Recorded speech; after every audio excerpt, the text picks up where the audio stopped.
Hello everyone, welcome to Comprehending Jane Austen. Please consider subscribing to our channel and like the video. Please leave a comment and share the video, and as this gives us creators a, a huge advantage. Now let us begin our study. In the previous paragraph, we have seen that Mrs. Norris had given an idea that they should bring one of Mrs. Price's daughter to their home and provide for them. Now Sir Thomas approved of the idea and gave his consent. It was a serious charge, and a girl so brought up must be adequately provided for, or there would be cruelty instead of kindness in taking her from for family. And they were of the view that a girl brought up like that, a girl brought up in their home, should be adequately provided for, or there would be cruelty instead of kindness in taking her from her family. He thought of his 4 children, of his 2 sons, of cousins-in-law, etc. Now Sir Thomas Bertram was apprehensive of the fact that if if Mrs. Price's daughter grew up with his 2 sons, then there is a chance that they might fall in love and it might cause mischief. But no sooner had he deliberately begun to state his objections than Mrs. Norris interrupted him with a reply to them all, whether stated or not. Now, as soon as Sir Thomas Bertram had started mentioning his apprehensions, had started mentioning his concerns, Mrs. Norris interrupted him and she said, "My dear Sir Thomas, I perfectly comprehend you and do justice to the generosity and delicacy of your notions, which indeed are quite of a piece with your general conduct." Now Mrs. Norris, she replied that, "My dear Sir Thomas, I perfectly understand you, and I approve of the generosity of your conduct and delicacy of your notions, which are quite in tandem with your general conduct."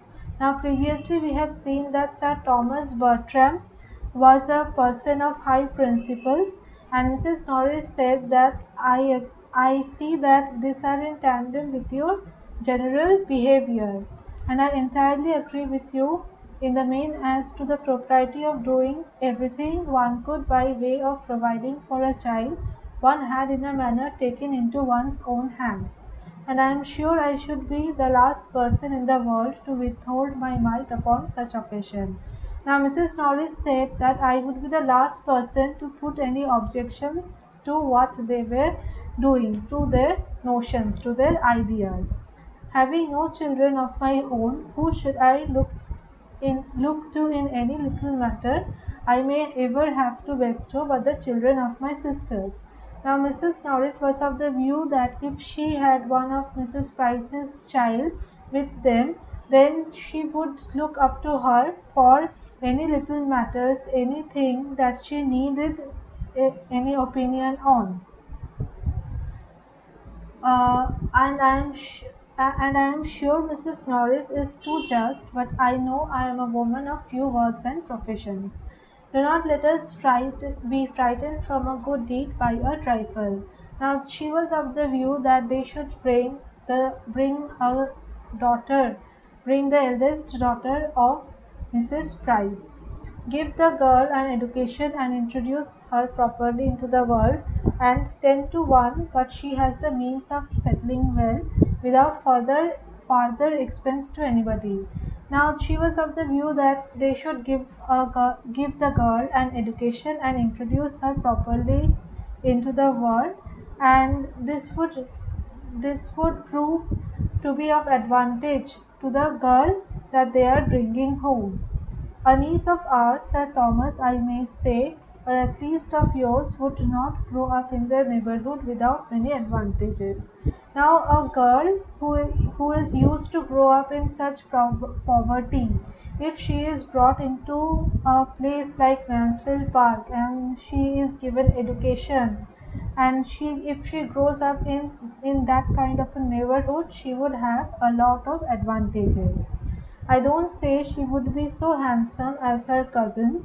I dare say she would not, but she would be introduced into the society of this country under such very favorable circumstances, and in all human probability would get her a creditable establishment. Now she was of the view that the daughter of Mrs. Price would not be as beautiful as the daughters of Sir Thomas Bertram, and in case she is brought into Mansfield Park, into their home, it would give her favorable circumstances, and it would get her a creditable establishment.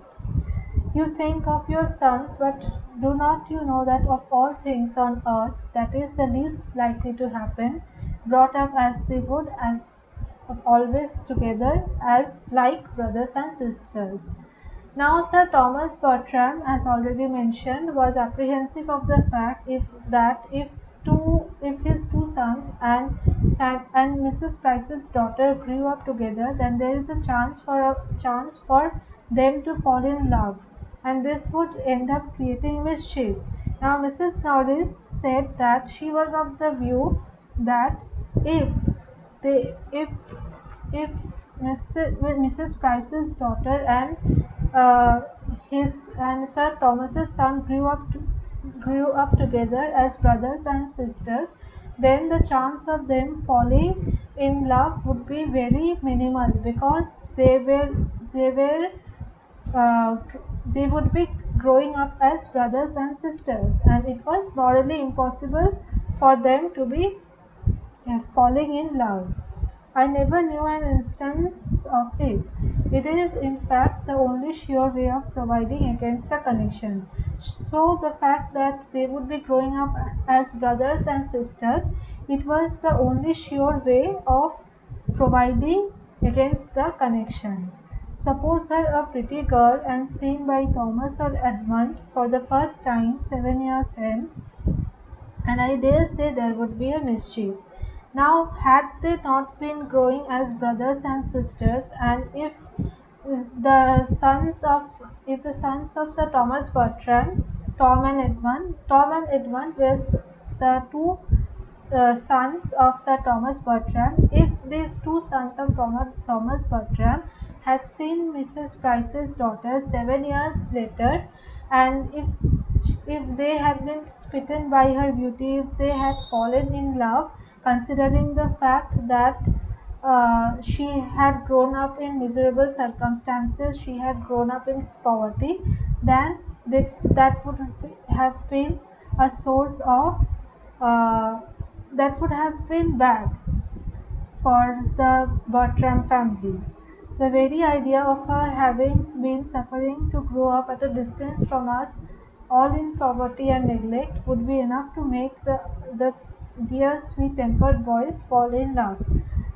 But breed her up with them from this time, and suppose her even to have a beauty of an angel, she will never be more to either than a sister.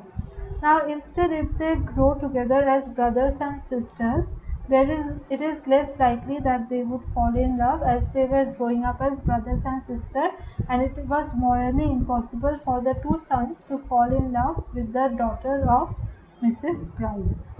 Thank you.